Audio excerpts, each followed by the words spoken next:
frustrations because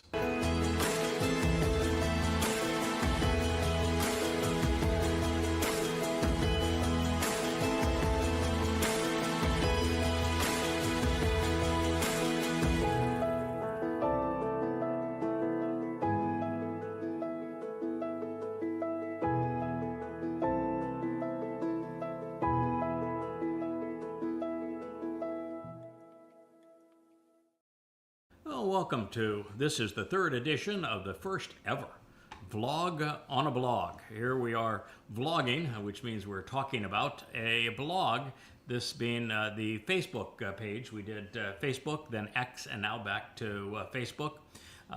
X has become essentially unusable since it was recalibrated under the most recent Grok gift, where rather than seeing your feed be filled with the people you're following, and therefore your choice as to what you see and react to in your feed, it's now Grok determining what it is that you should see. And I would say the last 2 weeks since that change was made, I have found X to be a complete and utter waste of time. Not only the things that I'm posting and not seeing, but the things that I'm seeing are religious trash, political trash. It's just, a cesspool of humanity now on X. So at least we have a decent environment. In fact, they're all dressed up to kill here in our first post on Facebook. Yeah. I do have a bone to pick with you. You used the excuse of a funeral to miss our vlog on the blog last week. Isn't that correct? Yeah, it wasn't even your own. No, it was not. No. So it wasn't your own. I'm not sure if that excuse is going to fly, but nonetheless, it's good. It's good to have you back. This first post is interesting. We talked just briefly about it before the program began. This is George Clooney and his wife. And what's interesting about it is just how lost liberals are. She not only is the daughter of a Islamic terrorist, Hamas, arms smuggler. She worked for and with the Muslim Brotherhood, which is the springboard from which Al Qaeda and so many of these Islamic terrorist organizations have sprung.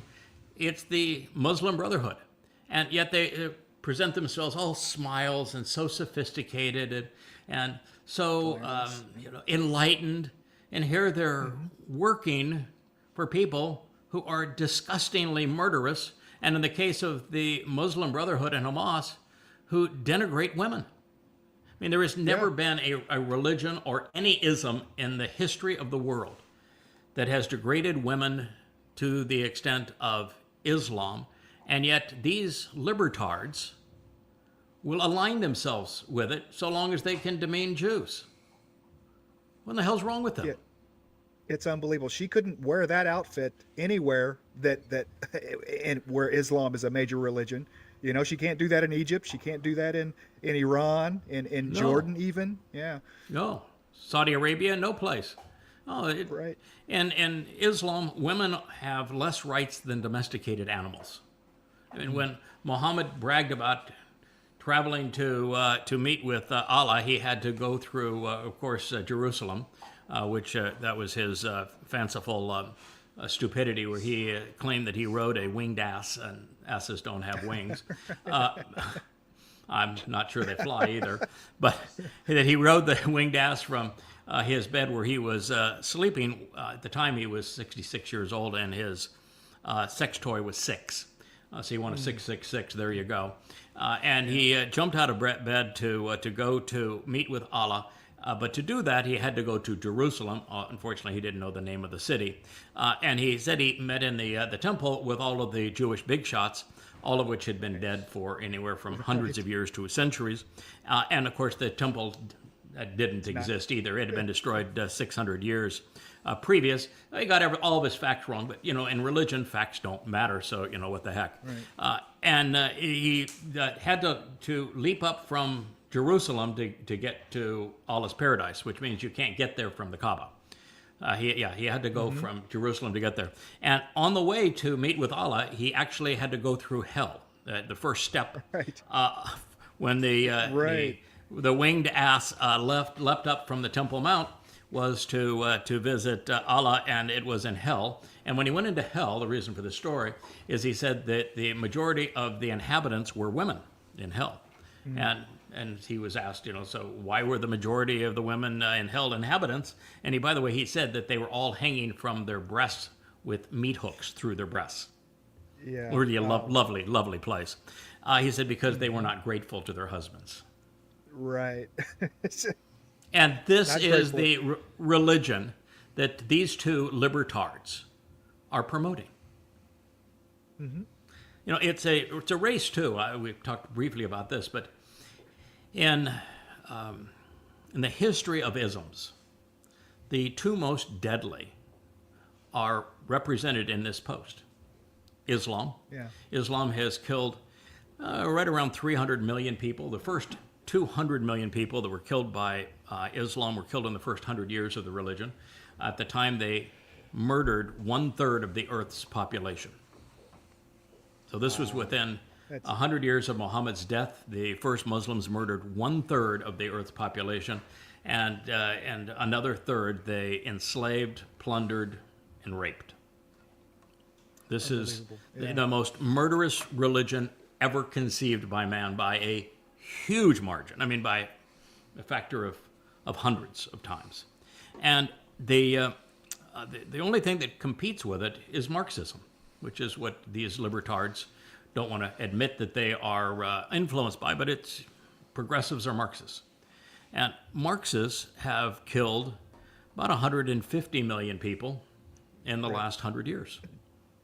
So these are the two deadliest isms that have ever been conceived by man, and here they are locked together.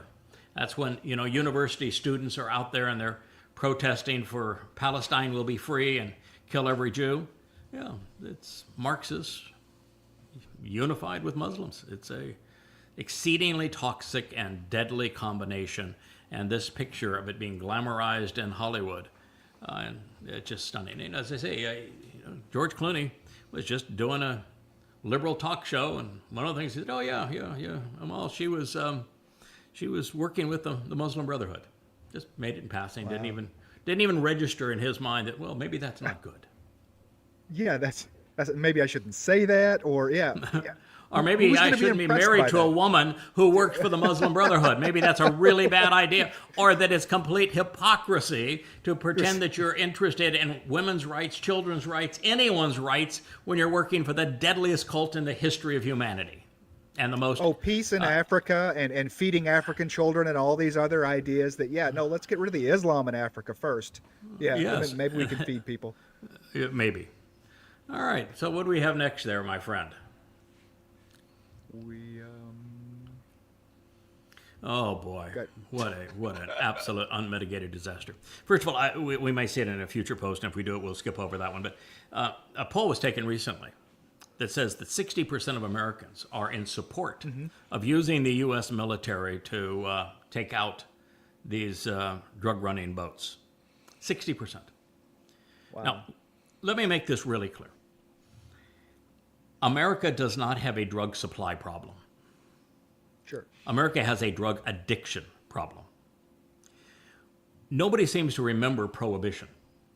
When they outlawed the supply of alcohol, it didn't change the desire to demand for alcohol one iota, and so all they did is make alcohol more dangerous, more expensive, and made organized crime very profitable. That's all that was accomplished.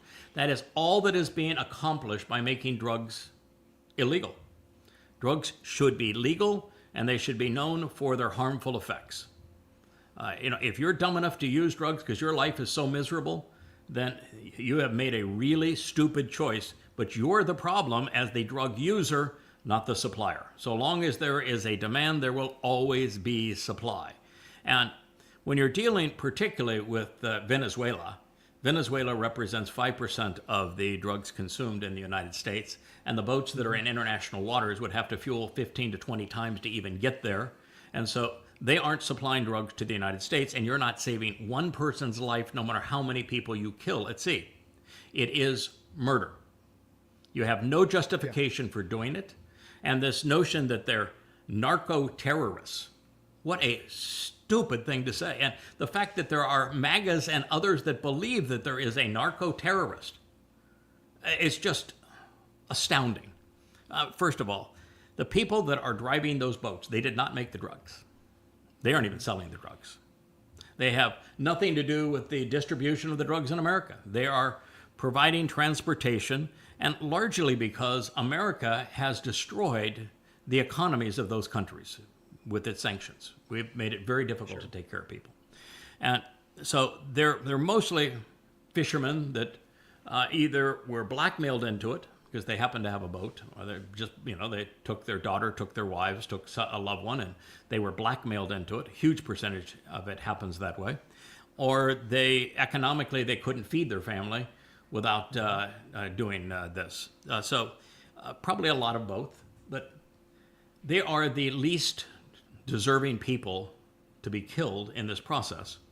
And when you kill them in international waters and you pretend that they are narco-terrorists, they aren't narco anything, and there's not a single one of them that is a terrorist. Yet, terrorism is using a tactic that makes life unbearable when you don't want to prosecute your issue diplomatically or with standard military force. It's for political those gain, who it's a tactic that makes resistance difficult. And so it is a tactic. For example, you can't have a war on terrorism because terrorism is a tactic. It is not a cause or a motivation. So these people are not are not motivated to harm the U.S. government. They're not there to take down the U.S. government. They're not there to make life in the United States unbearable. They're transporting a product. Now, you may not like that product. I choose not to use that product. I rather like my life and my brain the way it is. But a lot of people, unfortunately, are hooked on drugs. But there is not one of those boat crews that are narco anything or terrorist anything. It's just an absolute unmitigated lie. And even if they were, and let's just say they were in U.S. waters, they were about to land and distribute their cargo, it would be illegal. In fact, it would be murder to kill them. You can arrest them, you can try them, and you can incarcerate them. But even if you arrested them and you gathered all the evidence against them and you tried them and you convicted them, you still couldn't kill them. Right. Killing them is just wrong. It is murder. To have 60% of Americans that can't figure that out, I mean, are they ignorant, they're irrational, or they're just immoral? And if you can see them, if we can have drone footage of this, then you can watch them completely to where they go and apprehend them. If you can see them, you can apprehend them. There's no reason to, You could have an EMP pulse that takes out the outboard motors. You can put crews there that take out the motors. You can do a lot of different things where you can then sink the boats and take these people into custody. But that's not what we're doing. International waters, killing them and justifying it. Now, the other thing that is so troubling to me, I happen to be a freedom-oriented guy. I think that everything ought to be legal and that there are good choices and bad choices, and you deal with the consequence of your choices. And in the case of drugs, I would make all drugs legal and all drugs stupid. But in terms of illegal drugs right now, do you know what percentage of Americans are hooked on illegal drugs? Oh, easily 40%. No, wow. 25%, 75 million people. So you want to know where the problem is? The problem is those 75 million people, 25% of Americans. So, Mr. Department of War, you want to go and save lives? You figure out how to get that 75 million people off of illegal drugs. Now, if you add prescription drugs that are abused hugely in this country, alcohol, which is to the point that it is being abused, and nicotine to the point it is being abused, then the number goes above 70%. Now you have what in the range of what 300 and well excuse me 70s, 225 million Americans that are consuming one form of drug to a risky level or another. So Sure. we're a drugged country. Now you can fight this lots of ways. You know, my favorite way to combat it is a book like this, so that you can learn how you make your life meaningful, so that you can communicate and get to know God and make your life worthwhile. That would be my first go. And I would make the distribution of drugs just like alcohol. It's legal. You tax it, and you use the monies collected from that tax to ensure not only is the drug safe to be consumed, that it's in the right dosage, but that also you're using all of the proceeds to help people get off of them. I mean, there's not a lot of people that are using drugs and say, God, that is so much fun. I just love snorting my house, my wife, my job, my kids, my reputation up my nose. I mean, that is just so really wonderful. I can't wait to be able to go do that. Help them get off of the drugs, and then you are winning. Whereas if you're trying to curtail the supply, then you're going to look like this clown here that has become a lying murderer. Mm-hmm. He says, we're tracking them, we're killing them, we're going to keep killing them so long as they're poisoning our people. There's not a single one of those people driving that boat that's poisoning anybody. And we've literally become a nation of fools that will believe whatever is said. And politics has become poison for the mind. And who's against drugs, right? Drugs are bad. So who's against drugs? So that's what 60% of the million, or 60% of the people that are okay with it, they just not thinking it through. Oh, it's drugs are bad. So of course, get those drug guys. They're bad. Drug guys are bad. That's all you have to know, right? Not thinking it's murder. Yes, but since 70% of Americans are abusing drugs in one way or another, they're hypocrites. Of course they are. As I drink my coffee. Right, and my iced tea here. To say that drugs are bad is ignorant as well. Many drugs are extremely good, and some drugs are great. And it's the drugs that are counterproductive. It's not the drug's fault. No, it's the miserable life that tries to deal with their failure in life, because listen, we have created such a mess between social media and indoctrination versus education, and our economy being completely ruined, that people don't have any incentive. There hasn't been, we're going back to the conditions that Yahweh got upset with in the garden. Where Yahweh caused the fall of man in the garden because Adam was a deadbeat. He had showed no initiative. And that's exactly what is happening to the majority of Americans. They have no initiative. They don't work. They don't want to contribute. They think everything should be given to them. Their lives are meaningless, and then they go spend all their time online, where there is very little correlation between social media and reality. Oh, absolutely. And I don't think that we do a good enough job, and I'm all for helping people, don't get me wrong. I don't think we do a good enough job of making that circumstance of life uncomfortable. I mean, where folks that are homeless, they don't choose to be homeless mostly, okay? But the amount of resources that are put into making that lifestyle comfortable doesn't help those folks reach a bottom that they're like, something in my life's got to change. With all the resources that we throw at them. We allow our cities to be destroyed because there's feces all over the sidewalk and drug needles everywhere. And people are just poisoned, and crime runs rampant because they have to steal to be able to make their to purchase the next round. We have, by coddling them, we have destroyed habitable places and downtown cities. Not long ago, I went to downtown Los Angeles, and I grew up there, and it's a trash can. It is. It's not even livable, and we've done that to ourselves. And so we have worked too hard in this country from the liberal side again, and I'm apolitical. I don't have a dog in this fight. I don't vote. I'm opposed to both main political parties in the United States and all political parties elsewhere.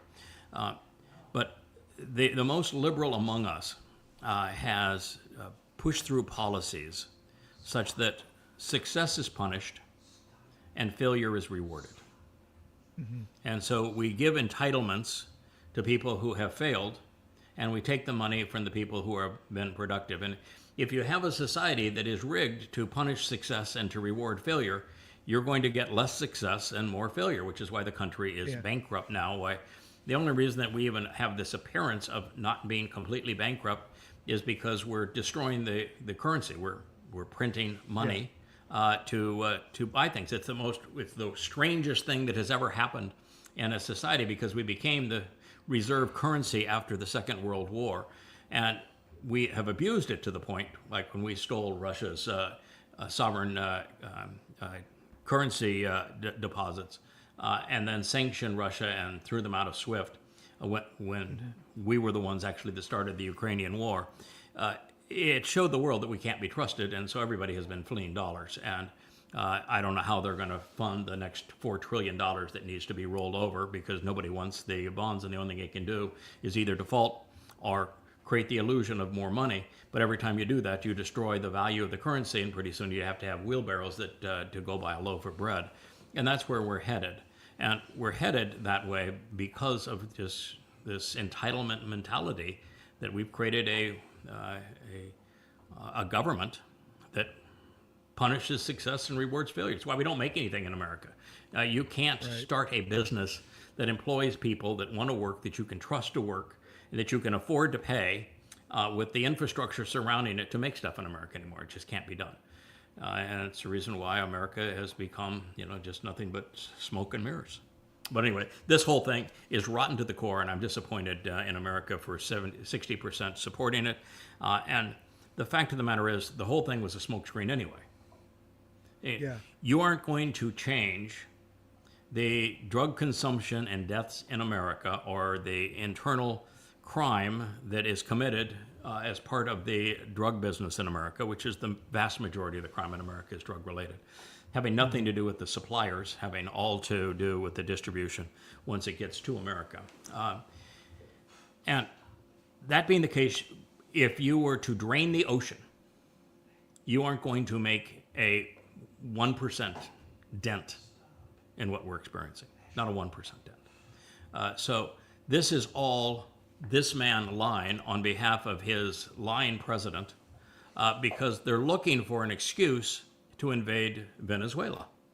And they're looking for an excuse to invade Venezuela for two reasons. One is that America doesn't like the idea that any other nation is involved with any other nation in Central or South America. America believes that it is the total landlord of the world, and in particular, the Americas, and that everybody else has to stay out. Now, America has no problem putting NATO right up against Russia's borders and denying Russia of all security, and putting all manner of weapons and war equipment right up against Russia, and denying Russia everything under the sun, and trying to do the same thing with China. But if Russia or China tries to do that in the West, oh, no, can't have that. Mm-hmm. And so the United States has been trying to destroy Venezuela and get regime change, which never works. The United States has done 100 regime change operations since World War II, and none of them have worked. They've all been disastrous, and every time we've tried it, the country is left with many, many people dying, sometimes in the millions of people that are dying. And the same thing is true as Venezuela. That's what we've done. We've ruined the country. And now, with America being bankrupt, Trump is looking for a source of revenue to solve America's bankruptcy. So if you think that stealing from your neighbor is a good way to solve your debt crisis, then you ought to applaud and say, oh, well, that's just right. Nothing bad about armed robbery, is there? Right. Not on this scale. It's only bad whenever it's only bad whenever it's person to person. I'm not going to go Person rob to my person. neighbor, Oh, but okay. So right. when the government, when your tax dollars and 60% of Americans are yay, yay, yay, we're all favor that, then it's not armed robbery anymore just because you're using the military. Right. Oh, That's the perception anyway. that's where we are. It's all a lie because America wants to steal Venezuela's oil. And a lot of it has to do with it's very heavy oil in Venezuela, and the refineries in Texas and the Gulf Coast of America are all built for that very heavy crude. They don't work well on sweet crude, and therefore they need this supply. And because America tried to steal it and has been so belligerent in the Americas, it gave the opportunity for countries like China and Russia to come in and treat people decently. And so, Sure. now a majority of their oil goes to China and to Russia and or distributed by Russia. And Russia and China are providing their economic stability and their defensive posture. It's always plays against the belligerent. America has been obnoxious and belligerent to the point now where all of the roosters are coming home, and America is going to pay an exceedingly dear price economically and militarily for the belligerence that it has perpetrated on the world. I mean, we destroyed places like Libya. You know why we invaded Libya? It had nothing to do with Muammar Gaddafi and being a bad guy was the excuse. You know why we destroyed Libya? So we could sell Gold? guns there. No, wasn't there? No, wasn't that. That's why we destroyed Syria. Okay. No, Libya, because it was the most prosperous country in Africa, and Muammar Gaddafi had decided that it was appropriate for Africans to be released from the slavery that was imposed by the American petrodollar, and he had created a gold-backed currency that African nations could use to trade with other countries in the world so they wouldn't be held in servitude to America. And that's why he was killed. That brings me to the next one. You know, when back about a month ago when Trump was said, "Oh my boy, we're big Americans. We're going to go and we're going to go save some Christians in Nigeria." You know what the actual reason was? Well, it's got to be oil in Nigeria. That's Nigeria had decided that because of what the United States had done, confiscating the sovereign funds of Russia and kicking them out of SWIFT for a war that everyone in the world other than Americans and Europeans know that NATO and the United States started, realized being held captive to this is bad for everyone. And so they were part of that group of countries that said, we'll sell oil in any currency. We won't limit it to dollars. And so the moment they made that announcement, that's when we came in the next day. Oh, we're going to go and invade Nigeria and we're going to save some Christians.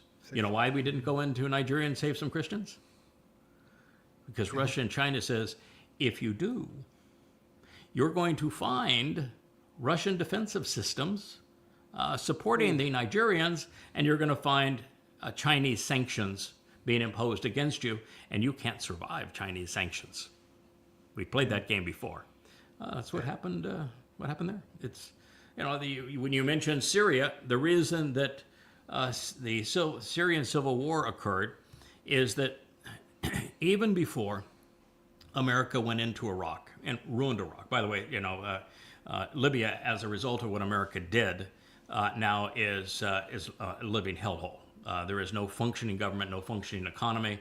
People are sold in the slave markets. It's hellacious what we did to Libya. Well, in Syria, before even the Iraq War, the CIA did its normal thing. The CIA cannot fathom that any country should have the choice of buying weapons from anybody but the United States. If you buy American weapons, America gets to control you. And if you don't buy American weapons, then you're not controllable by America. And the Assad regime bought Russian weapons. And so the entire purpose of overthrowing the Assad government wasn't because he was a bad guy. Yeah, he was a bad guy. No, it had all to do with they wanted the Russians out, and they wanted the Syrian government to buy American weapons. So when the Islamic State, which ultimately prevailed, which is a direct result of that guy's War Department, because the Islamic State is the U.S. awakening program in Iraq, another country we destroyed, and JV team. yeah, and so the awakening program created the Islamic State, and it is the terrorist organization that now runs Syria. And Trump is buddy. Let's come to the White House. Oh man, here, try some of my new cologne. Isn't this great? You're a handsome guy. What an attractive fellow. Writes him handwritten notes and said you're going to be a great leader, and we're going to be there to help you. The United States is just morally bankrupt. Everything we do is disgusting. Look what happened when we led this civil war in Syria. Not only did millions of people die, those who didn't die migrated to Europe, and they destroyed Europe. We are responsible for the destruction of Europe based upon our CIA plot to overthrow the Assad regime. You look at Iraq. Bush blamed him for harboring Al-Qaeda, swore that Al-Qaeda was there when everybody who knew Saddam Hussein recognized that Saddam Hussein never tolerated an Islamic fundamentalist group like Al-Qaeda. He knew they were dangerous, and he knew they would kill him as soon as they'd kill anybody else. And he made Iraq a place where you could not be an Islamic terrorist. And so there was no Iraq or Al-Qaeda in Iraq, none. And he was actually going after the Kuwaitis and the Saudi Arabians, who were the source of Al-Qaeda. And then we blamed him for having weapons of mass destruction. And by the way, if he had, so what? Wouldn't it be his right as a country to have weapons? Doesn't the United States have weapons of mass destruction? But he didn't even have them. We justified crushing a country, killing millions of people on a lie. And then because of what we did and the fact that Petraeus couldn't count, we gave the country to Iran, which fundamentally changed the Islamic world for the worse. Yeah. How in the world there are any MAGAs, any American patriots? It's astounding to me. I left America because the more I studied what we had done, the more that I came to know about America, the more disgusted I became. And I'm not a casual observer here. I knew presidents. I've had them in my home. I've been to their homes. Yeah. I've known many top-ranked senators. You talk about the kind of the ultimate boondoggle is when America intervened deliberately to overthrow the popularly elected government of Ukraine for the express purpose of using Ukraine as a proxy because we wanted to destroy Russia so that we could confiscate Russia's minerals. And John McCain led that. John McCain was a friend of mine. I knew him quite well.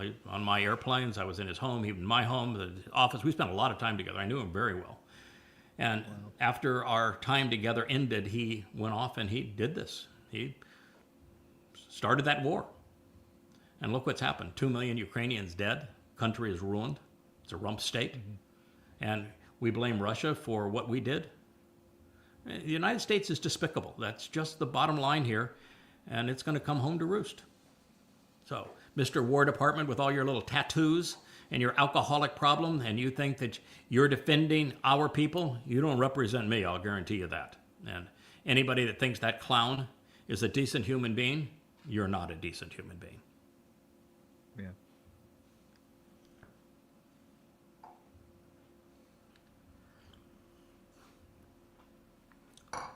Can you read? Yeah, this is a point, a sub-point on the point. What this is saying, this is a gentleman from the House Armed Services Committee. He has actually seen the unclassified or the classified video of the double tap, which was particularly reprehensible. We blew up a boat in international waters. There were 2 survivors. They clung to the side of that vessel for over an hour, and then we issued an order to go kill them. That is a war crime. It's murder. And We've now had Hegseth admit initially, proud that he did it, saying, "Yeah, kill them all." Then when he found out, well, a minute, that's murder, and I can go to prison for that. Then he changed his story and said, no, I didn't do that. And then in a cabinet meeting, he says, I'm a busy guy. What do you think I'm doing, sitting around all this time and watching this kind of stuff? No, I'm too busy to be involved in that. I saw the first part of it, but I'm too busy to have watched the rest of it. Too busy to oversee murder. Then then his next excuse was fog of war. Yeah, okay, maybe you got me, but fog of war, But there was no war.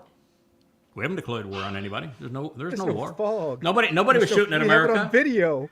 Nobody was shooting at America. I can guarantee you that. Nobody was shooting at America. There's no fog of war here.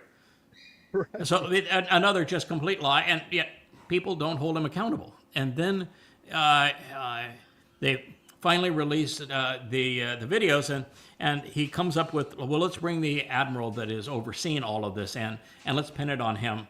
Let's have him say that, no, Secretary of War, no, Trump and Hegseth, no. It was all me. I'm the one that gave the order. Downhill, yes. And so, the shit all rolls downhill. So he said, I'm responsible, except guess what? The video evidence doesn't substantiate anybody being responsible other than Hegseth. They're all lying. Wow. It's a really dark day for America. And, I'm sorry if you're a patriot and you believe that your country is wonderful and that your economy is the best in the world and that you're a nation of peace and all of this, but it's just not true. Yeah.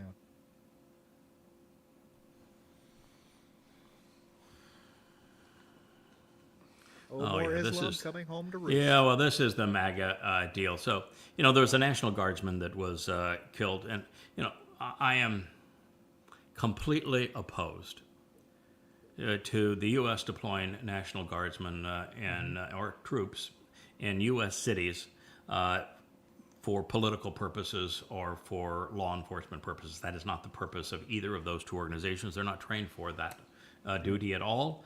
It's a policing function, and either you're going to police your cities or you're not going to police your cities. But the moment you send in troops, then you are dealing with the brown shirts and the Gestapo in Germany. And then if you augment the troops with this hugely growing massed ICE contingent, where they come in unmarked cars with unmarked people wearing masks with guns and throwing women and children to the sidewalk and trampling people's rights, and you do all of these things together, and a National Guardsman gets killed, then I'm going to tell you, I'm not crying for that individual. I'm sorry. I'm sure he has a family and friends and all that sort of thing, and it's a shame that he got killed, but he should not have been deployed. And, of course, the person that killed this one happened to be an Islamic man, came from Afghanistan, and the CIA even admitted that he was in their employ. So really?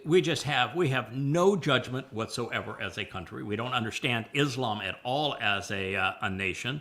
And so this idiot who is a MAGA person wants to have everybody bemoan the death of a National Guardsman who never should have been where he was, killed by a Afghani Muslim terrorist who the CIA and others were responsible for bringing into this country, never should have been here. And we should not be a sanctuary for a religion that is as deadly as Islam. And Islam has always been deadly. It's never going to change. The Quran is a death wish. It's genocidal for humanity. I mean, Allah says that all Muslims must have either died already killing for him or will die killing for him. There's no other option in Islam. So then they compare that to say, but it's moral. It's moral to kill these people in these boats. No, it's not. No, you don't know anything about them. You have no right to go in international water and just murder people. And then they'll say, well, Obama did a bunch of that. Yeah, he did. So did George W. Bush. So does Trump. So did Biden. American presidents think they're God. They think they can go and kill anybody they want to kill whenever they want to kill them because they want to kill them. the fact that one guy is no worse than the other guy means that they're all horrible. So don't talk about Absolutely. morality here. This is what moral decay looks like? No. What moral decay looks like is MAGA. Complete and utter moral decay. Yeah, it's okay when my team does it, but when your team does it, it's no good, right? And then we reverse the roles, and all of a sudden it's not good now. Yeah, this you went on about Bush, Obama, Biden, Trump. That is the issue, just like you said. It is Yes. that the power that's given to one government to do these things. Well over going 10,000 way back. innocent people killed by Obama with drones. Not a single one of them indicted, not a single one of them tried. No case, no evidence, no nothing, just we don't like that person. They say, well, they're a terrorist. Well, how do you know they're a terrorist? And Right. what gives you the right to kill a person that is practicing their religion in another country? Not a single person that Obama killed with those drones had killed an American. So no, it's Yeah. not. It's just flat out murder. You can't do that kind of stuff and have the world respect you or even pretend that you aren't involved in moral decay, and it's on both sides of the aisle. And I think it's on both sides of the aisle largely because the United States at the highest level is run by a combination of folks like the CIA and NSA and the top generals of the military, and the leading industrialists, the bankers and the billionaires, and collectively that is the government, regardless of who you have in the well, we used to call it the White House, now it's the Gold House, trailer trash.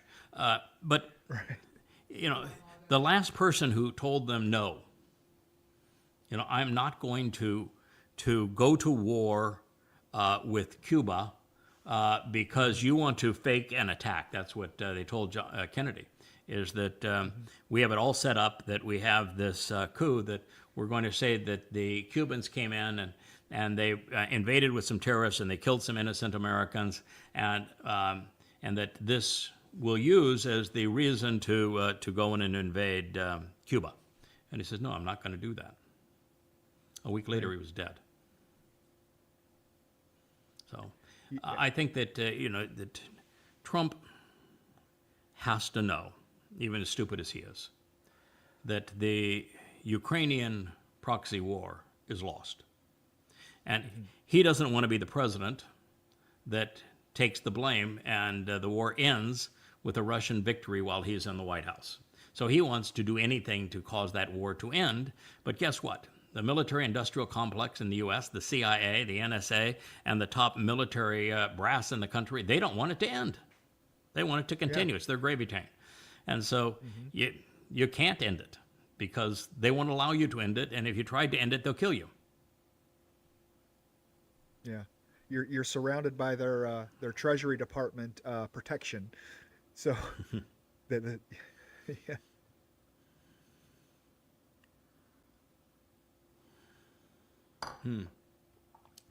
One of the things that people don't understand, and we have this huge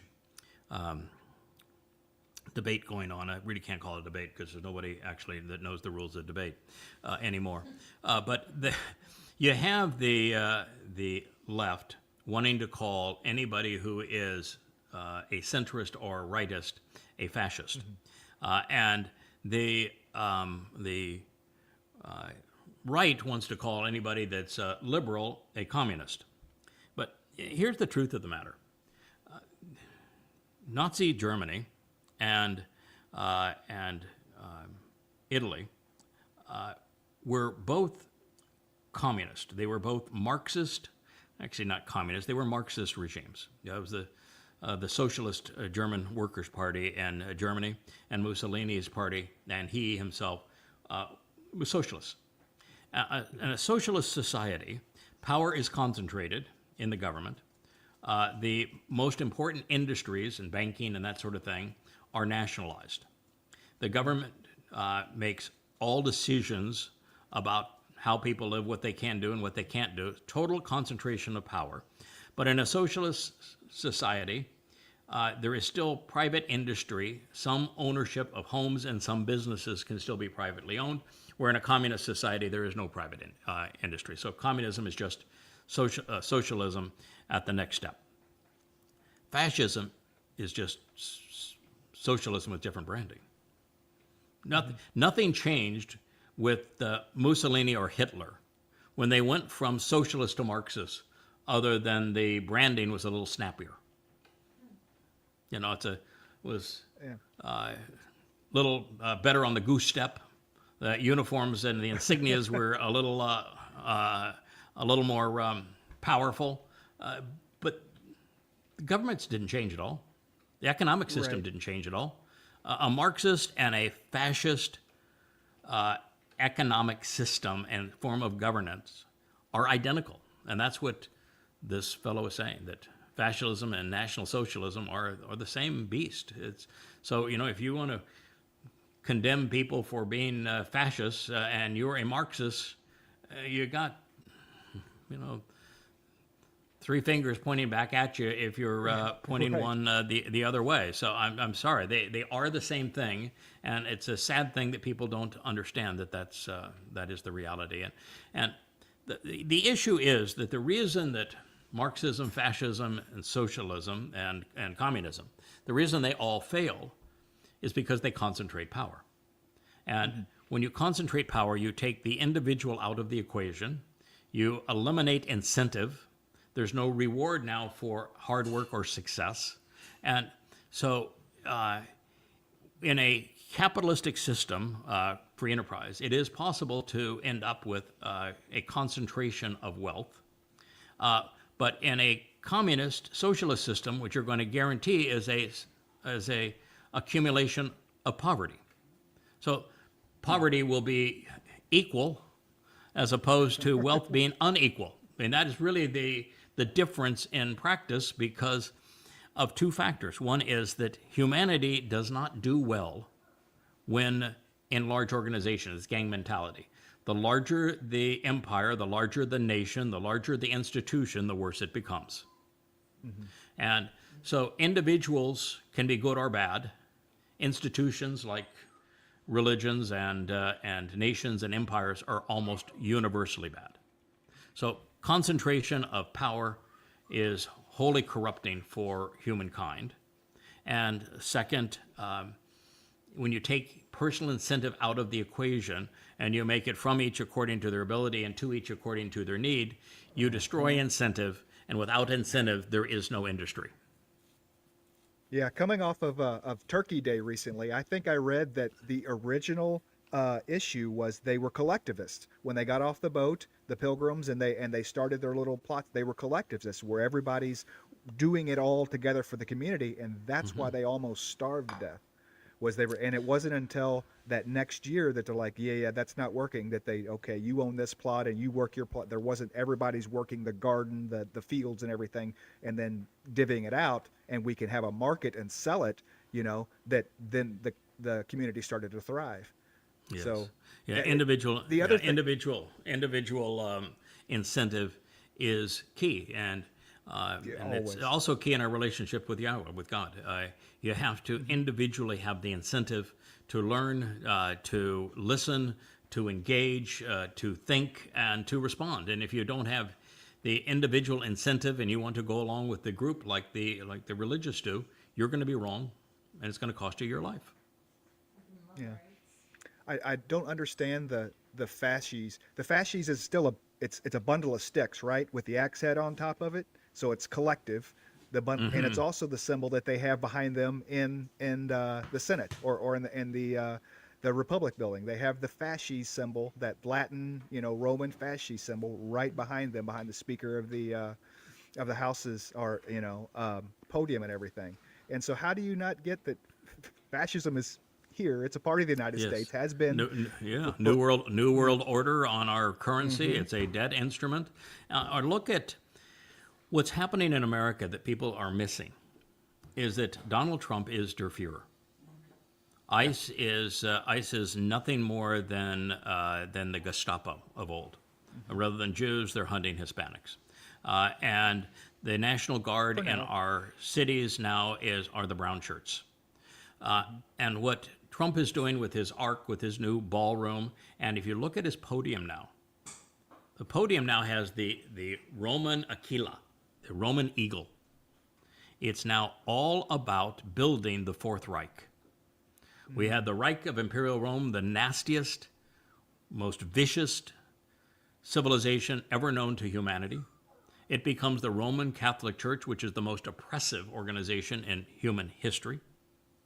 It then becomes Nazi Germany. Out of the Holy Roman Empire becomes the Third Reich of Nazi Germany, led to the deaths of 50 million people. And now Donald Trump is creating the Fourth Reich. Yeah. It won't be long. It won't be long.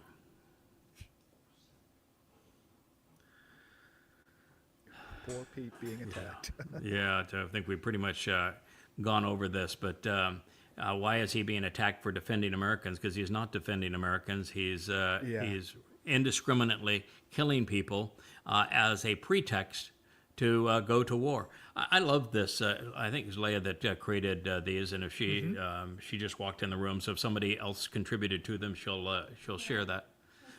Okay, she did say that was her. She's done three. One is for Dode, the great ram, our returning king, the Passover lamb.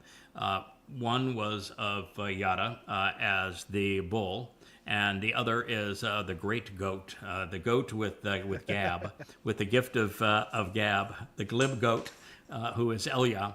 And it's done really manly. I mean, it's black and gold and with blood, because all of them shed blood for this cause. But this, you can see the blood drops up there in the corners. But Dode is the returning king. He is our savior. He is the Messiah. He is the Son of God. He is the basis of the Christian myth of Jesus, although Jesus also borrowed heavily from Dionysus. But the myth of a Jesus being crucified on Passover, being the Son of God, being a returning king, and being the chosen one, a shepherd, as a Messiah, all of that is because Paul robbed Dode, who is the real Messiah, Son of God, and Savior, of all of his titles and accomplishments to create that myth. This is the real McCoy. His name is Dode. For people that don't like it pronounced that way, that is the way that he wrote it in all of his own psalms. That's the reason. That's the way that Yahweh wrote it when he spoke of his son in the 89th Mizmor.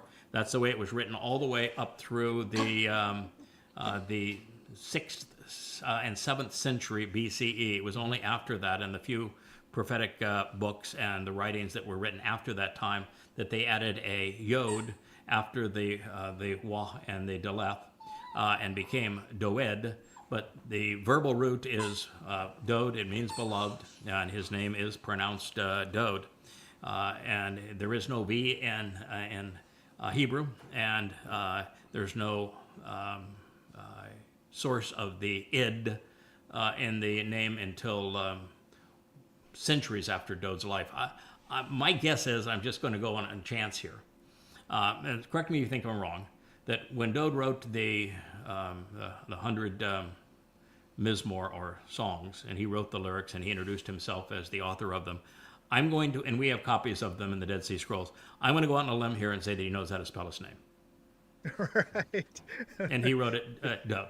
And 4 years after his passing, when the cornerstone was set for the home for Yahweh's name, called a temple, Yahweh inspired and wrote the 89th Mizmor, the single most important piece of literature in human history.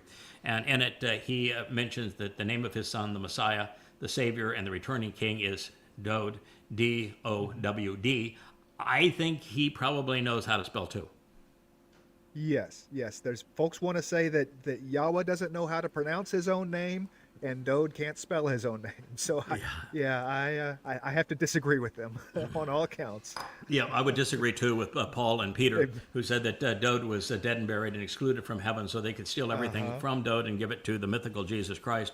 When Yahweh says, "Oh, he's right here with me," and he's coming back. It'll be on Yom Kippurim, which is the 2nd of October, 2033. He's coming back, and when he returns, he is going to be Elyon. He's going to be all things representing my influence, and his throne is going to be as brilliant as the sun in my presence. So I have a hunch that just maybe, sort of, when God says, Dode is my son and I am his father, that Dode's really not dead. Going out on a limb here. Right. Well, actually, it's okay to be at a limb because Dode is the Shemach, the It's branch. the branch, right? So it probably is okay out in that limb. Right. A limb. How many books do you have to write to make it a limb? You know, how tall do they have to stand for when they I go can from a stump to a limb? You know, I They're was only 3 foot yeah. tall now. I was introduced by Yahweh as the Choder, which is a stem. Dode is called the Shemach, which is the main branch.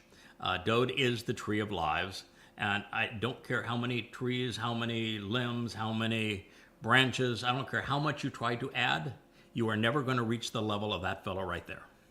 That is the epitome Right. of humankind right there. Doesn't go beyond that guy right there. And you might as well get comfortable under his the shade of his branches, because he's the guy. There is no life beyond the one that we are living right now without what he did on Pesach, Matzah, and Bokorim. So that's the guy. I can concur with that one. Yeah, see, we're having a 41 part B. That was funny. We actually had an island-wide power outage today, which is what happened. We were in the midst. We were 32 minutes into 41 of the Voice, which was a return to Mizmor Psalm 6, which I had spent an hour and a half in our previous show on verse 6:1, because verse 6:1 confirms everything I've been saying, that Dode is the Savior, that Dode is the one that God proved that it is possible for a man to live up to his expectations, that you don't have to be perfect in God's sight. As a matter of fact, he doesn't want you to be perfect because it wouldn't be interesting. He wants you to be reliable, wants you to be interesting, wants you to listen, wants you to be engaged so that you take initiative and you do stuff and that you become reliable. Dode is all of those things. Anyway, we got 32 minutes into our first program, which for a lot of people, that would be a long show. 30 minutes of talking like this off the cuff without notes, with just look into the camera and talk. That would be a lot, but it was, kind of a half a show for us. So when the power spike, Sometimes a quarter. took down the connectivity, we came right back about 10 minutes later. Yep. And delivered another 30 plus minutes. And I'm here to tell you that if you missed on these last two shows on The Voice, now A and B in this last part, you missed something that's really special. It is the affirmation that what we're saying about Dode is absolutely true. There was no Jesus Christ. It was Dode who was here in his second of three lives. He fulfilled Pesach, Matzah, and Bokorim. He is our Savior. He is a returning King. He is the Messiah. He is the Son of God. He is the chosen one. He's the most interesting and important man who has ever lived. Yeah. All right, sir. So you have a CCCP there. My guess is that there aren't even 10% of Americans that even know what a CCCP is. Now, you've got a gray beard. My guess is Of you a know. certain age. I know. Yeah. Yeah. And I'm probably, 500-600 years older than you are? Well, it Maybe a depends little on more. maybe a little more. Yeah, a little more. Which Yeah, a age? little Which more. age are we taking? Yeah, what day? The moon's age. Yeah, the moon's 4.5 billion years on it. The CCCP, I was there when there was a CCCP. I was there in 1974-75. I was there for 2 months during the time. My trip started in what was Leningrad, and it proceeded all the way across to Lake Baikal in Siberia, then even went into outer Mongolia. And then back, time on the Orient Express, I was accompanied, because of course this was deep into the period of the Soviet Union. So Well, this is before CCCP was, Glasnost, yeah. Yeah, oh goodness, way, way before, yeah. 1975. Uh, and I was assigned because it was so unusual to have anybody be allowed from the West into Russia. That to even make the trip, it took a year's worth of planning. That's pretty hard to do when you're I was 20 years old at the time, depending on whose timeline we're using. But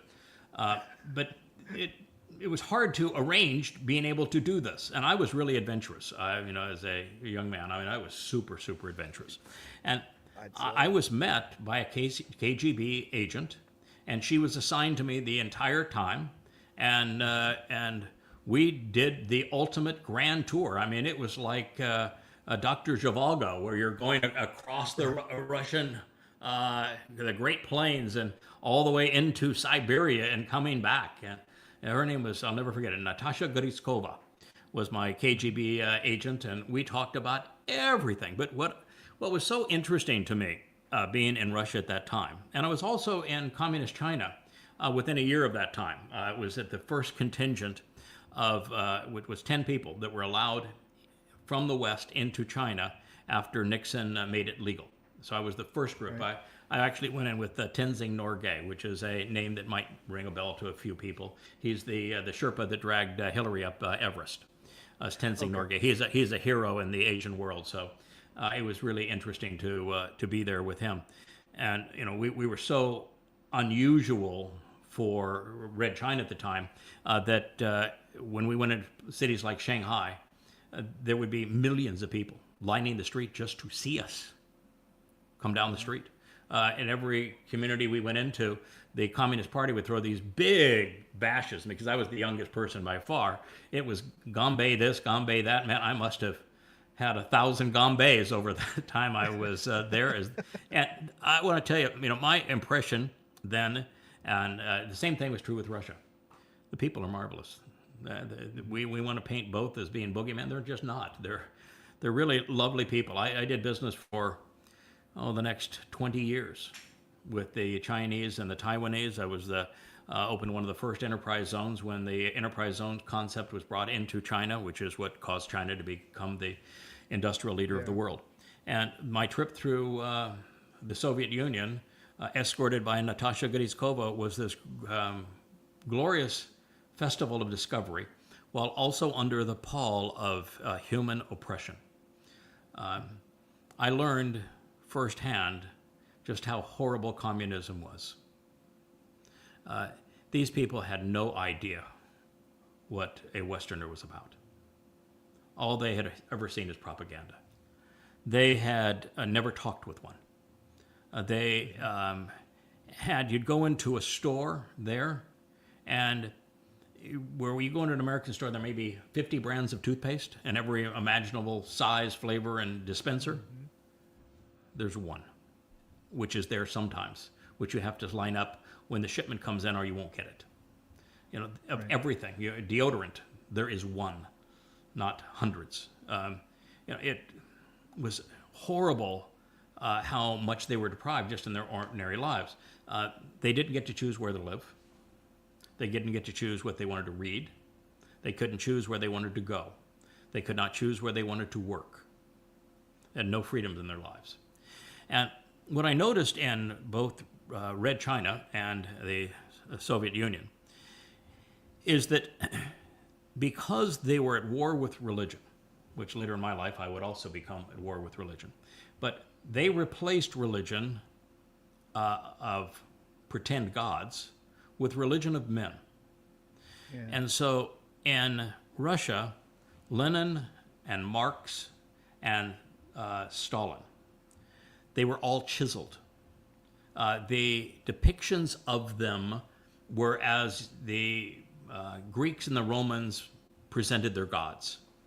Right. And there was always, Mao's Little Red Book, and there was the sayings of Lenin and Stalin, and people had to memorize these. They sung their songs in the morning, glorifying these hideous, murderous, deceitful, counterproductive men. And so there were statues and billboards, and everything was just placarded by these four men, Mao in China but also in China, you also had Lenin and Marx, and in Russia it was Marx, Lenin, and Stalin, and you could not have three worse men. They turned men into gods, and so communism became the religion of man.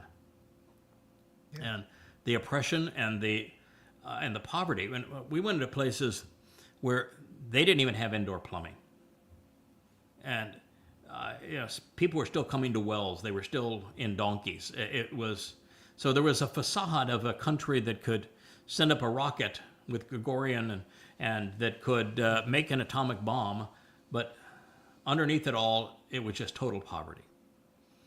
Now, I've been back to Russia many times. I've been in 175 countries, with about 225 in the world now. So I've seen most of the world. It puts me in a really interesting position to do a show like this. And I've been back to Russia several times since the end of communism. And Russia has blossomed like a pearl. It just budded out. It's a beautiful flower. Russia, is, for all that people have been fooled into believing that Putin is a boogeyman, he is about an 85% approval in Russia. They love him.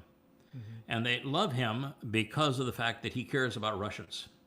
And he cares about the values that are important to Russia. He is dedicated to defending Russians.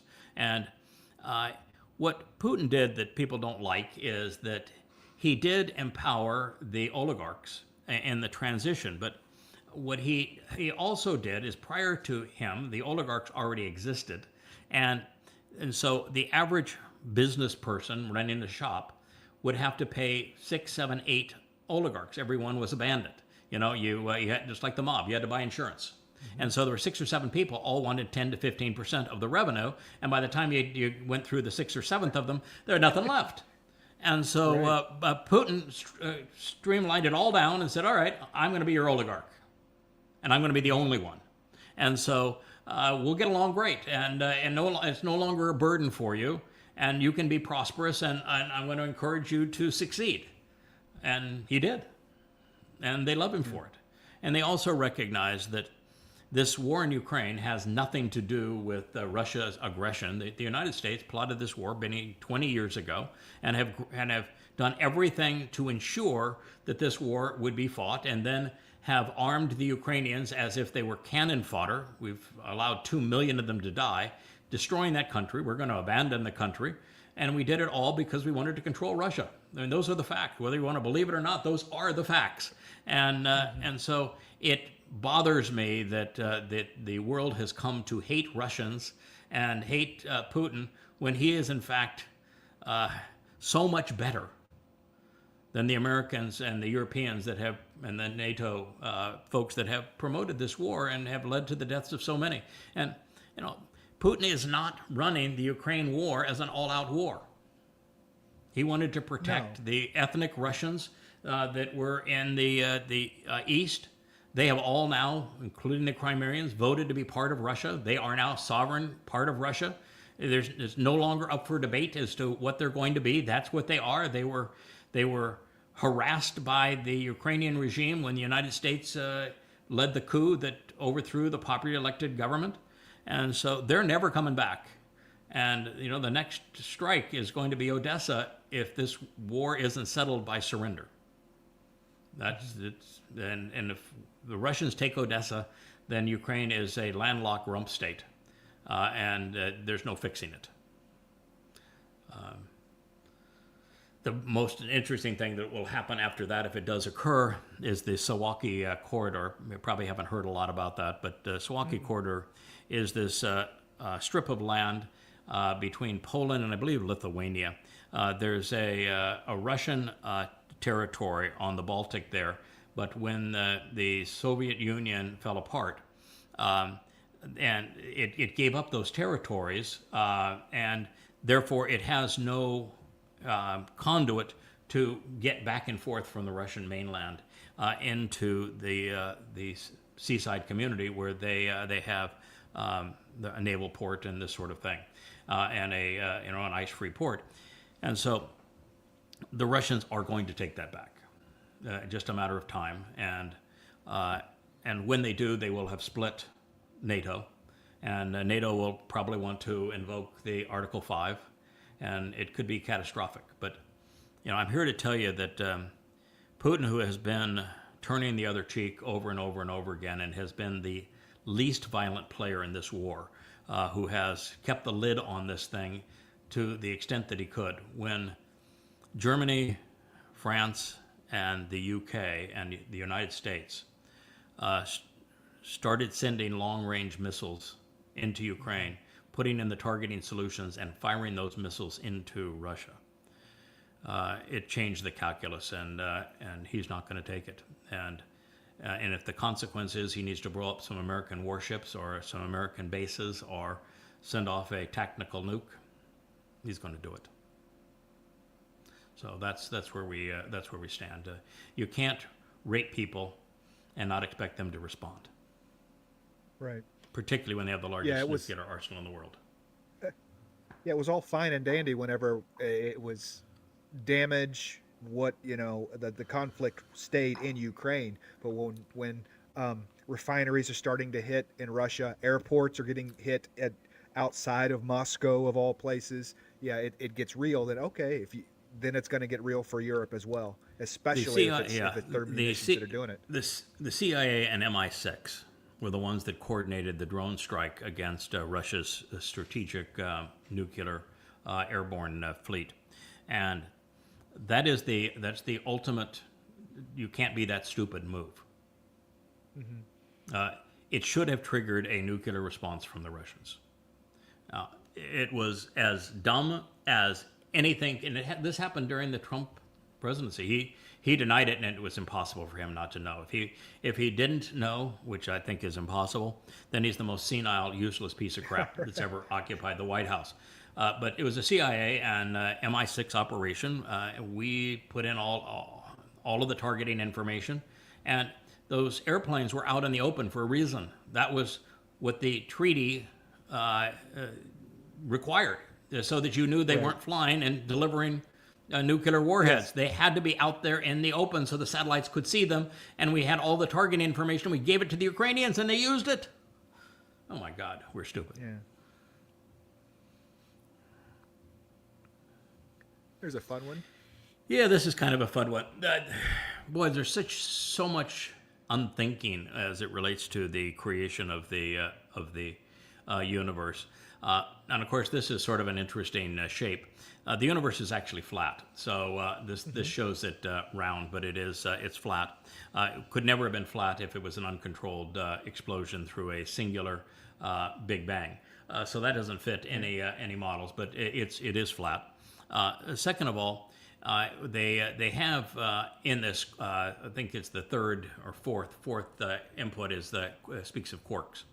Anything prior to quarks being confined, we might as well just not talk about it, because prior to quarks being confined, time doesn't move.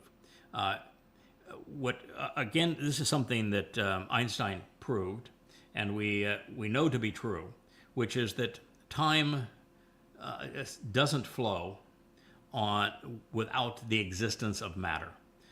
When there is just energy, as there was, and this has a singular Big Bang, that is not the case. There were countless Big Bangs. There were Big Bangs everywhere. It was the entire this void that Yahweh was going to start the universe, and he initiated these things everywhere. So the universe is such that we know it was not one Big Bang. This singularity which they have here didn't happen that way.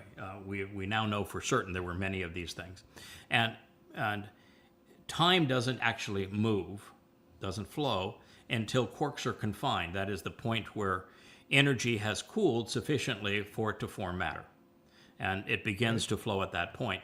So anything to the left of quark confinement is a complete unknown to us, we are now with the James Webb Telescope able to see galaxies, very large, sophisticated galaxies that are in the range of 13.5 billion years old, and that's just the current depth away that Webb can see, if you will. Well, There's no possibility that in a matter of 500 million years that galaxies like this could have formed. Impossible.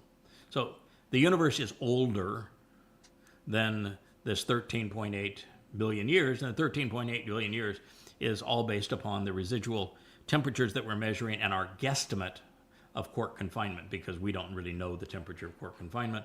And they picked a temperature, they picked it at one extreme versus in the middle point. If you pick the middle point, it's 15 billion years, which I think is probably the right number. And they picked one that limited it to 13.8, but they know now that the universe is older than 13.8 billion years. Now, 13.8 billion years, not from the point of creation of the universe, it's 6 24-hour days old from being there at creation, because in the presence of great energy or great velocity, which there was plenty of both, time slows, and we know the slowness of time relative to Earth time is 10 to the 12th power because of the microwave radiation that we can measure from the Wilkinson probe. So when you do the math and you take 15 billion years and you divide 15 billion years by 10 to the 12th power, you get 6 24-hour days. Okay. So creation time of 6 24-hour days and 15 billion years Earth time, which wouldn't even exist for another 10 billion years after the Big Bangs, they happen to be exactly the same number. And scientists know that the same number.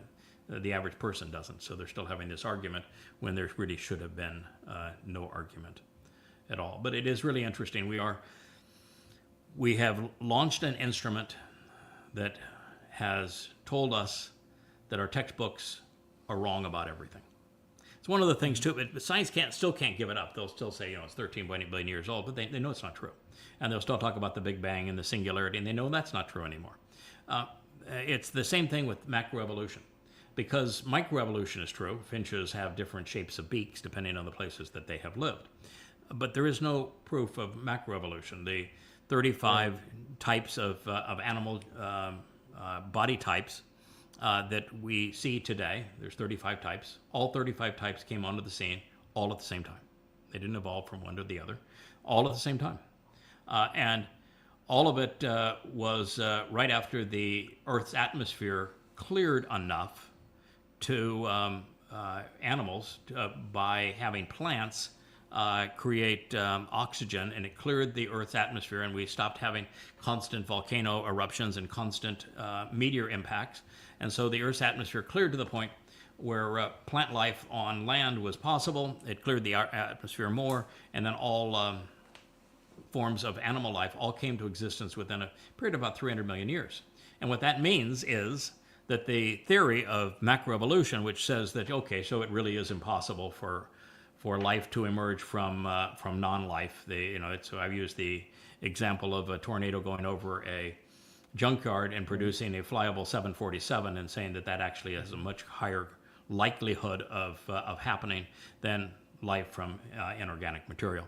And what Nature, the primary scientific magazine, finally had to print a retraction and say, now that we have proof that all 35 forms of animal life were conceived at the same time, our theory that yes, it is highly unlikely, if not viewed, they would even say impossible, for life to emerge and by random chance, given enough time, billions of years, the impossible becomes probable. And now they know that there wasn't enough time. And so it wasn't possible. And now, knowing that, their next excuse was, well, it came in on a comet. Came in on a asteroid or a meteorite. And of course, now it's got to be able to stand no oxygen, no water, freezing conditions beyond our imagination, and then heat beyond our comprehension as plasma builds up around it. And you want to say that's where you seeded life. And then you have this other problem. The Earth is so perfectly tuned for life. And when you realize all of the things that go into it and how fragile it is in that tuning, it is highly unlikely that there is life right now on any other planet. Yeah. I could go through for an hour and tell you all the things that have to be right and that are unique to this planet. And that's why when I say that, Elon Musk is convinced he's going to have millions of people live on Mars, I'm saying you're not going to have a single person live on Mars. You might have somebody die on Mars. If you have $1 trillion you want to squander, you can have somebody die on Mars. You're not going to have anyone live on Mars. And the same thing is true with the moon. You can get to the moon. It's it only is 3 days away versus it's a 6-day round trip to the moon with a 4 day stay. It's a long weekend or a long week's vacation. But you go into Mars, it's better part of 3 years. 9 months there, 9 months back, and then you have to wait essentially 2 years for the planets to align properly. You've got just shy of 3 years, and the human body can't stand it. Our bones would disintegrate, our heart would stop functioning, our muscles wouldn't work. Without gravity, we die. Who's the longest space? Who's the longest has been on the space station? They come back and that's a few months, and they can't even walk. That is correct. And our space station is shielded by the magnetic field of the world of our globe, and so you're still not exposed to cosmic rays there. But and even then they're spending quarter of their day exercising, and even then right. they can't really do the exercises necessary for their bones and for their hearts and upper body muscles and all that sort of thing. And so it is, it's really a serious problem. And there is no way anybody's ever going to go to Mars and come back and live on Earth. And the question is, why would you even talk about such a stupid thing? Because the only way you could survive, let's say if you didn't die en route to Mars, and that you actually got a spacecraft to land on Mars, and all the equipment worked on that spacecraft that could keep you alive on Mars, and you sent in all of the soil, because you can't use Martian soil to grow anything, all the soil, you can't get water, so you're going to have to bring in all the water and all the soil into Mars, and all the fuel to run your equipment, and all the backup parts, because if you lose something, it's 3 years to get a replacement. You're going to bring it all in. Backup. This only where you can live. They have all these, pretty domed, glass domed cities that you see in the pictures they wanted to believe. No, the only way you can survive on Mars is in a hole. Mm-hmm. Because of the cosmic rays and the temperatures and everything else. The only place that a human can survive on Mars would be in a hole, in a cave. So if you want to live in a hole, why not just dig a hole on Earth and you don't have any of the other problems? Right. Well, then you're accused of having an elite bunker, so it's not as cool. If you do it on Earth, it's a bunker for the elite, and it's not as cool, right? Okay, but on Mars, it's a pipe dream, and we can get people to invest in it. We're all going to Mars. I was a guest many times at the Greenbrier, and one of those times it was the Greenbrier. I saw the elitist bunker, which was finally given up because we have another elitist bunker, so that the top echelon of America has their elite bunker with all the fine foods and chefs and quarters, so that when the nuclear strike happens, they can go into their bunker, and the rest of us, we just die. Well, I won't, because I opted out. I moved out of the United States. I said, no, I don't want to be part of this anymore. Right. The worst part about a bunker is the company, I'm just saying. Yeah, it's always better to have your own bunker. You and my wife are introverts, and Rich here, he's an introvert too. He won't even turn on the lights over there now. He's just hiding out. I'm in the background watching everything. Got a great I've stream. seen Leia walk back and forth. She's another one of these introverts. You guys are going to have your own little bunkers, and I'm the social guy here. Although I will tell you that once we started the blog, and we're doing this, eventually every day. There's now Rich will say, yeah, there's one day a week I beg for downtime. Even being an extrovert, you need a little quiet time. Yep. All right, what do we got next on that list? Oh my God. Oh goodness, we can't listen to this, but no, I swear. The people who were given more than anything. God wrote the covenant, offered the covenant through them, spoke to them in their language, revealed his Torah guidance for them in their presence, actually met with them. They were stupid enough to tell God to go away and shut up. We never want to see you or hear from you again. And the God who's done everything for them, gave them a homeland, freed them from slavery. And they spit in his face. And then they pretend with their little curly cues and their funeral attire that they're the ones speaking for God. In fact, there was a rabbi that said the only reason Mashiach is going to come back is we're compelling it. And our devotion to it is what's going to cause it to happen. And Yes. God's really clear about this. He despises them. God hates Judaism with a passion.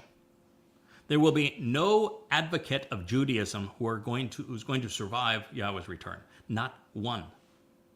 He hates religion in particular, but Judaism is his least favorite because of what it's done to his people. So all of these buffoons singing and jumping up and down. By the way, do you see any women in these scenes? No. No, it's all Never. men. Yeah, it's a repulsive religion created by repulsive people, and it is unbelievably stupid. And until Jews realize that being Jewish ethnically is a really good thing, and being Jewish religiously is a really bad thing, and they don't need the bad thing to enjoy the good thing, and we have Jews that become Yehudim again, and embrace Yahweh and break out of this terror trap that is Judaism. And with its kosher diet, there's no kosher in the Torah. There's no we're going to wear yarmulkes in the Torah. There's no we're going to dress in black in the Torah. There is no we're going to have little curly cues in our hair in the Torah. Or there's no we're going to eliminate Yahweh's name in the Torah. There's no phylacteries. There's none of this stuff. And they're about ready to celebrate Hanukkah. There's no Hanukkah in the Torah. With our But nine the candle rabbis menorah. Yeah. dominate the whole culture. No. Rabbis created Christianity, which turned out to abuse Jews for better part of 2,000 years. It was Rabbi Paul. He created Christianity. It was rabbis that created the religiosity of the Quran. Without the rabbis selling Muhammad stories, you never heard of the Quran, you never heard of Muhammad, and the world would, be infinitely better off, particularly Jews. Rabbis are a plague. They're a curse on the planet, and particularly on the Jewish people. All right.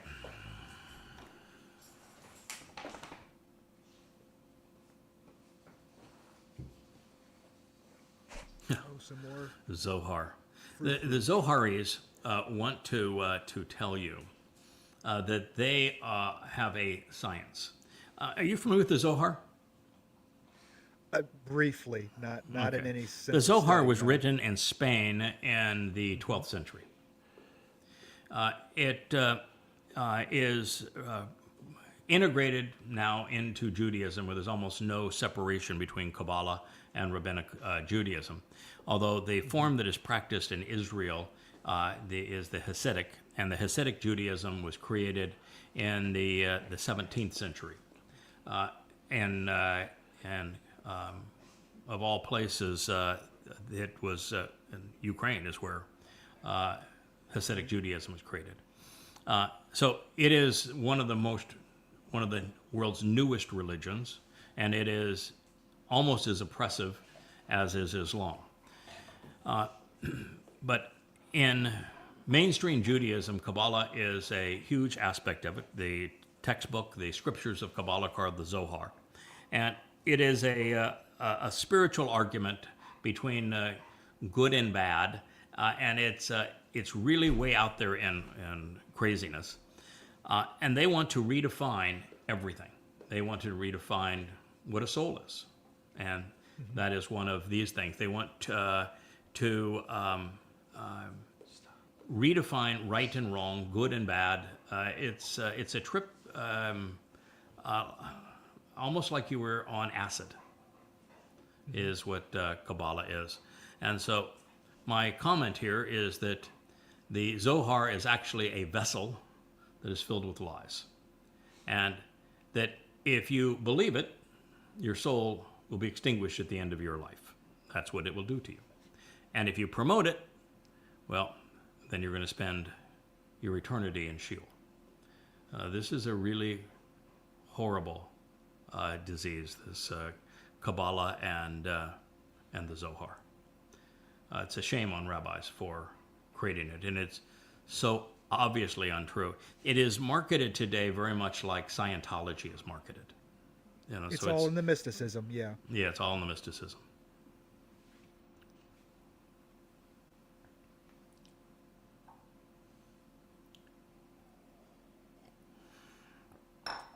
Elon Musk. I recall when I first got involved in social media. I mean, yeah, I had talked with me one day and said, "I want you to do this." And I said, "Okay, well, what's a vlog? I'm happy to do one. What is one?" Well, you get these cameras, you get these lights, you get these people are going to come to work with you, and you're going to do a vlog. I said, "But wait a minute, aren't those, pimply-haired, faced young Kids in kids their still in basement? mommy's basement doing vlogs? Aren't those the influencers? I mean, come on. I don't want to be a Kardashian. This is ridiculous. And I'm an old guy. I do translations. I write books. No, you're gonna do a vlog. Yeah, it's look at all your books. Do you think that you're gonna make a real difference in the next 2 years that we have left by writing more books, or do you think you'll make a difference if you turn on the cameras and start talking to my people? Yeah, you don't argue with God. He's too much smarter than we are. Plus, he wrote a bunch of prophecies about how we were going to vlog, so he doesn't like his prophecies not being fulfilled either. So it wasn't an argument that we got into it. Just, okay, well, I'll be a vlogger, I guess. Elon Musk, when I started, it was a year ago now that began all of this. I had never posted anything prior to that, not a single word, not a single post. And at the time, Elon had not engaged in politics, at least overtly. I guess he had funded the Trump campaign in the swing states. But other than that, he was a businessman, and having run innovative businesses and taken several of them public, I knew how difficult it is that what he was done, what he did with Tesla and with SpaceX in particular, and what he was starting to do with the Starlink. I just thought, this is a marvelously inventive man. And I understand he suffers from Asperger's, which means he has an empathy disorder, but he has certainly taught himself what he needed to do to be at least empathetic enough to know how to run these businesses. And because he has autism, his brain was firing all the time, which means he could hardly sleep. So he just became a workaholic. And, he's one of those guys. The difference between the guys that are fabulously rich and the guys that are poor in business very often is that everybody works very hard if you're starting your own business. But the guys that are ridiculously successful they rolled sevens over and over and over and over and over again. And if you have enough people rolling dice, 1 or 2, 3 or 4 are going to have everything come up ideally for them. That's the big difference. And Elon Musk was one of those guys, and he matched that with industry and some intelligence. Give him credit for that. Then he went into politics. And when he did, I said, this is going to destroy him. It's going to spit him out and chew him up. Trump is a horrible human being. He's the Hannibal Lecter of politics. He is never going to tolerate Elon Musk, and he will devour Elon Musk and spit him out. And Elon Musk got destroyed in politics. And when it destroyed him in politics, it destroyed Tesla, because Tesla was a brand that was being sold like Apple. It was being sold on the kind of the ethos of it and the spirituality of this business and this businessman, and you couldn't distinguish between the founder and the company and the product, and it was a product that was the opposite of what it claimed to be. It's not environmentally friendly to have an electric car. They consume electricity, which has to be generated in the standard ways, and their batteries are incredibly caustic to our environment, and they're lousy values by comparison to other forms of locomotion. But he turned that thing into this cult following, and then he went into politics and destroyed it. And Tesla's market share has evaporated around. It's just evaporated, and his margins have evaporated around the world. And his great success was going to be the Cybertruck, and he has $800 million worth of inventory that he can't give away. And he has worse, he has factories designed to build them and can't build anything in them. And he has factories that build batteries, and the battery technology is about to go through a major evolution into a sodium-based battery. That's not what his plants do. He's in real trouble. And so what he started to do is to hype Optimus. Oh, AI and Optimus, man. That's going to be the thing, because that's where you're getting the high revenue. So he said, oh, Optimus is going to end all healthcare problems. It's going to end all work. It's going to end all poverty. It's going to give you everything, and it's going to be the best-selling product in human history. No, it's not. And at this point, the only thing that you can assume is that everything that Elon is doing has nothing to do with people, and it's all to do with the military. He has nowhere to go with SpaceX. We aren't going to put people to do and have a moon base. Not going to happen. The regula of the moon, the temperature swings, the 14 days of total darkness, and just the grittiness of that regula, the dust there, is not possible. And the cosmic rays and everything else, you can't build a habitat to survive it. There's nothing on the moon that would cause us to want to hang out there, and it's impossible. You could stay there 3 or 4 days and not die, but that's really the extent of it. And we're certainly not going to Mars, not to live there. So SpaceX has no place to go, so what does it exist for? Launch military satellites to launch weapons? And Optimus is not a practical machine. You wouldn't trust it to go out and walk your dog. Your dog would be dead. You wouldn't trust it to do your dishes. They'd all be in shatters on the floor. You're not going to trust it to clean your house. Your furniture would all be broken. You're not going to buy, and he's talking about $25,000 a copy, and they'll be 3 times that by the time that he's actually selling them. And they won't be worth anything other than a conversation piece. I've got one. So the only reason that they're being funded and that they're being made, to fight, to enforce the government's crackdown on people, and to replace soldiers. That's what they're being created for.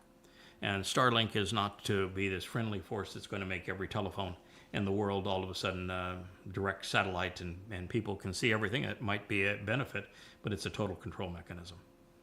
Sure, because you can turn it on and off, or you can regulate what is on it at any moment in time. Yeah.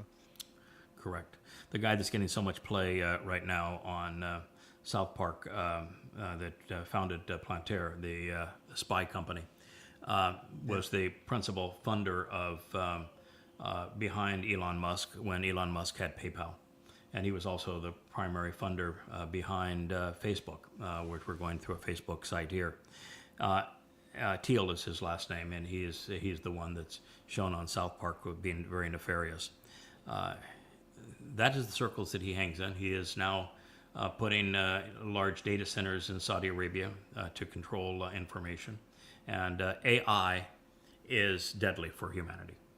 Humanity cannot survive AI. We're not thinking as it is now. People don't exercise good judgment. AI doesn't think. It's not intelligent, but it is exceedingly controlling, and it is a crutch that so many people are relying on rather than doing the research and rather than thinking. We won't survive it. And he's a driving force in all of these things. And the man you're looking at there is a disaster. Now, what he's advocating here, he knows isn't going to happen, and he should not be in politics because he is really bad at it. But my point has been consistently true throughout the history of mankind, which is the larger the institution, the worse it becomes. So while France and England and Germany and Italy, Austria and Switzerland and Spain can be bad, collectively they're far worse. Sure. And so it is better for humanity to have governance be a much smaller group of people. The same thing would be true in the United States. We played this game before in the United States. We called it the Civil War, What we determined was that you were free to join the Union, you were not free to leave the Union. We'll kill you if you want to leave the Union. But if we had 50 separate countries that all did, business with one another, we would be far safer and far more prosperous and far freer than we are with a collection of 50 states. So Europe would be better off broken down into individual components than it is under the EU. So his statement is right, but there's no purpose in making it because it's not going to happen. We might find that another country leaves the EU. The natural one to leave is Germany. Yeah, Germany has funded the EU, and it has lost its sovereignty to the EU. It's lost its economy to the EU. It's about to engage in a war with Russia over the EU. And the only sane thing for Germany is to leave the EU. And when Germany leaves the EU has no reason to succeed. And the EU is in a serious problem at the moment because, in particular, France is over. The French economy is non-existent. They can't pass a budget. Their deficit is at 125% of GDP. And no one will restrict entitlements. And so they're adding to it at a prodigious rate. Because they are not a reserve currency, they can't print their money way out of the debt deficit to postpone it like the Americans have postponed it. Now, Americans' reckonings is going to happen the next 3 to 4 years. America would be bankrupt. France is going to happen sooner than that because they can't print the money to get out of it. But at 125% of GDP, France, like the United States already, even at 3% interest rates, because interest with Japan and other countries and the Federal Reserve offering zero, essentially, bonds, yield on bonds, under 1%, money was free. So you just printed the money and so what?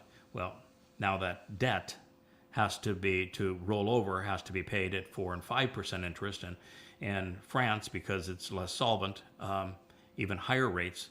And so both in France and the United States now, the number one budget item is not defense. It's not Social Security. It's not Medicare. It's service of the debt. And that's going to double and triple over these next 3 or 4 years. So France is essentially gone, and that was the second biggest economy in Europe. And Macron has no control or no influence over it. And so what I'm telling you here, it's not my opinion. I can tell you that's just fact, that the United States and France are both going to go bankrupt. Well, and then all the ones that go along with them, because with everybody being so intertwined, that when a big boy goes and I'm not getting my influx of cash, I'm not getting my support from that little, then the little ones topple as well. Mm-hmm.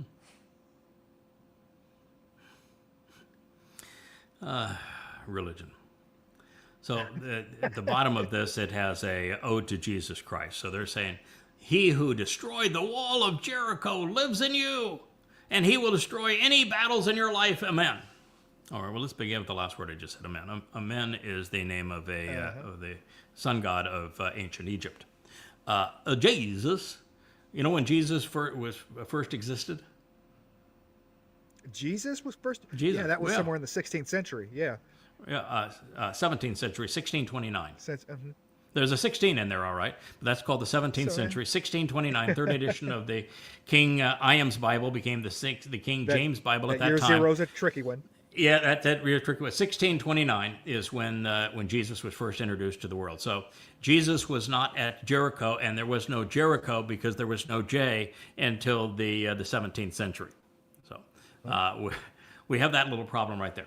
So the invention, though, of the character that became known as Jesus in 1629 was Iusu Christou. And Iusu Christou was created by Paul in 52 CE. There was no Iusu Christou who lived in the first century. No, Iusu Christou was not crucified. There was no Mr. Christ. There was no Mr. Jesus. There was no virgin birth. There was no Mary and Joseph. There was no little town of Bethlehem. There were no 3 wise men following a star from Babel. Bethlehem existed. Well, Bethlehem did exist, but little town of Bethlehem, where the where this birth was supposed a manger there. No, In the did not manger. Oh. there wasn't even a Roman census to bring people in at that time either. There is no story of Herod killing all the little babies. There were no three wise men coming from Babylon. If they were coming from Babylon, they wouldn't be wise men.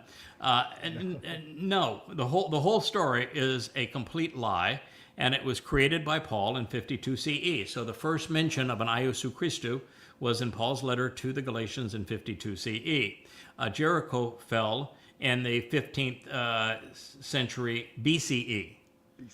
So we've got 1,500 years that separate these events. So no, Jesus was not there to tear down the walls of Jericho. He does not live in you.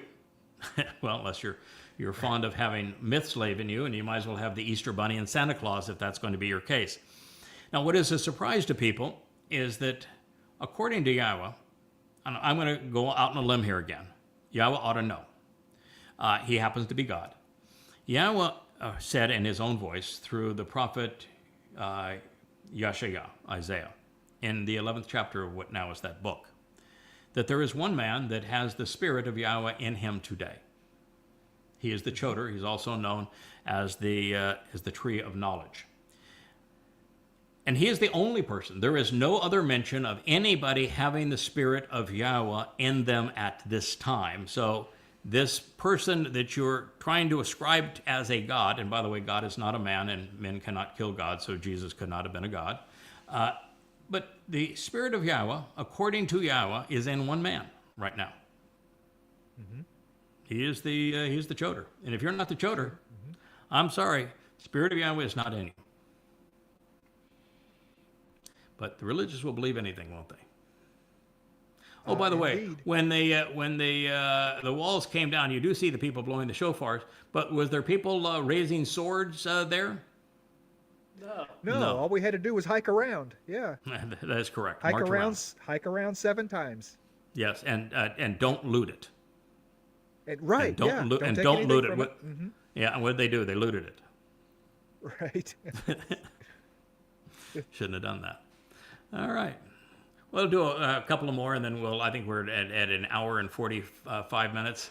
This right. I picked this because see how he is presented like he is a god. His face, his facial features. It's a very popular art style. Yeah. Yeah, and it's to deify people. Mao was drawn the same way, and they made bigger than life pictures of them because they became the deification of the communist religion. And of course, the hammer and sickle became the sign of this religion, even though the working man and the farmer died in the millions. You know, the famine that was the result in China probably killed 50, 60 million people. And that was the sickle. Fight with the sparrows, right? Yeah, if you were having a sickle, your farm was taken from you. There was no personal incentive anymore. You were robbed of everything, and peasants who had no idea how to farm were put on your property, and people just starved because no one. It's like what's happening in South Africa. It's what's happening in Zimbabwe today. They went and killed all of the Afrikaans and the Boer, and no one is able to grow anything, and so people starve, and you become dependent. Well, that's what happened. People just starved because of the farms. So the sickle didn't happen, and it did not spurn industry either. And the working people had no say in the government. They had less say over their lives, not more say over their lives. That hammer was used to keep them down. Communism, which concentrates power, is an exceedingly evil influence, an oppressive influence on humanity. And it's one of the great tragedies today that in universities and throughout academia, it's probably 95% of teachers and professors in academia are Marxists. They're extremely liberal. And they indoctrinate young people with this myth that capitalism, free enterprise does not work, because they don't work, and that Marxism and communism are more fair. And they believe it. And what they have not seen is what I've seen with my eyes, what I've experienced. And they've not witnessed East and West Berlin, East and West Germany, North and South Korea, Taiwan versus China back before enterprise zones. And so they're just clueless with their opinions. And they will guarantee the deprivation of freedom and of prosperity as a result. And it's it's the idea. I don't want to work, but I feel entitled, so I want what somebody else has. And they'll do the math and they'll say, well, Elon Musk is worth $500 billion. So if he could give everybody on the planet, like $1 million, and everybody be great. And you go, no, the math is he gave everybody on the planet like $23. And it would buy a couple of bags of popcorn. Well, wonderful. Now what are you going to do? If you stole all the money from every wealthy person in the world and redistributed it, it would be gone and useless, and there'd be nobody making any money to redistribute later, and it would last a week. Right. People just don't understand. On a long enough timeline, it ends back up in the hands of the folks that are adept enough at creating things of value or running farms, or absolutely. And that's why Yahweh's idea of the old belt, 50 years, and then everything, the land debts are wiped away, and land goes back to its owners and stuff like that work, because it keeps generationally, from generation to generation, of the best folks being able to it's really create for society. It's the perfect deal for all of human history, including today, particularly in the Islamic world today and throughout Africa. Slavery has been part of civilization. Most civilizations were built on slaves. They all had a caste system. And the caste system, the slave, which is the lowest rung, but in a caste system, there's only one person that has free will. That's the king or Caesar or whatever you want to call it, but there's one person, the pharaoh. Only one person has free will. Everybody else is restricted.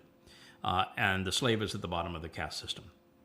And those systems were pervasive because men are brutal in large nations and empires.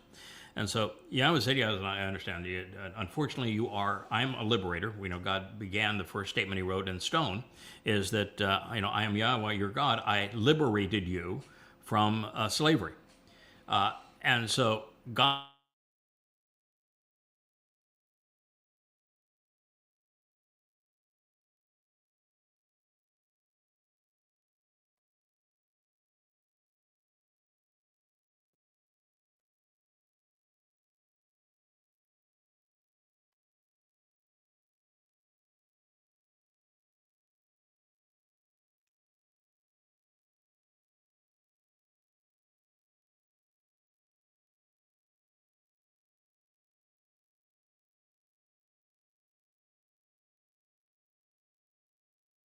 Well, we can't have dead air, so I'm not even sure if we're still on or not. Okay, Yada's feed froze. We'll give him a second or two to see if he can come back, because y'all definitely don't want to listen to me talk the whole time. Yeah, hey, there's a rut row for sure. See if he pops back on, or if he's going to.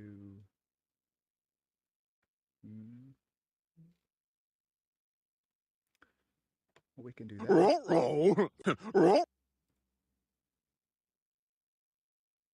That wasn't bad. Okay. Well, I think we're almost at 2 hours, so appreciate everybody coming by. I think I'm just going to take and see if I can hit the outro here and if everything works. So, good night, everybody.